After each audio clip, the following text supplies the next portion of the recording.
One of the biggest perks of being a mortgage broker is the flexibility in how and where you work. Unlike traditional 9 to 5 roles, mortgage brokers often have the choice to work from home, in an office, or a combination of both. But which setup is best, and how do you decide where to work? So let's talk about the home office advantage. Remote work becoming the norm in many industries, mortgage brokers have embraced the ability to work from home, and there are several key benefits of doing this. Number one, you've got is low cost. So there's no office rent, there's no commuting expenses or extra overheads. You've also got the work-life flexibility, so you can plan your schedule around your personal commitments, so family life, or even occasional midday gym sessions if that's your thing, so that gives you that flexibility that you might want. You also get the comfort and convenience. You set the rules from your dress code all the way down to your coffee preferences, which we both know is a massive problem within the normal workplace.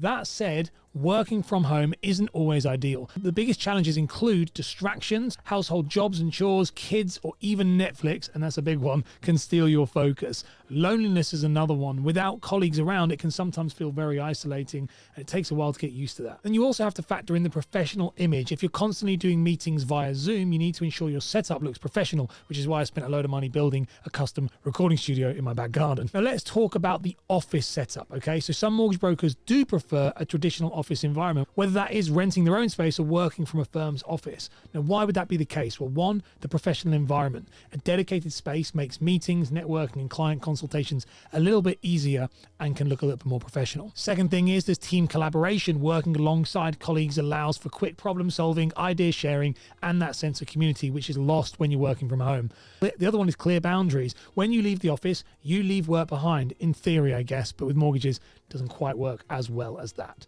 But an office-based setup also has its drawbacks. So one of those is its higher costs. Renting a space and paying for utilities and also commuting all adds up, and some spaces can be very expensive. Less flexibility is another one. You may have to stick to more rigid work hours, and this can be a pain if you're trying to create that work-life balance, if that's been your goal. Now let's talk about this hybrid model. For many brokers, a hybrid approach is an ideal solution. This means the working from home for focused tasks like admin and research, but using an office or a co-working space or meeting rooms for client consultations. This hybrid approach offers a professional presence. Face-to-face meetings can boost trust and credibility. It also offers cost efficiencies. You avoid the full-time office expenses while maintaining an in-person option if needed.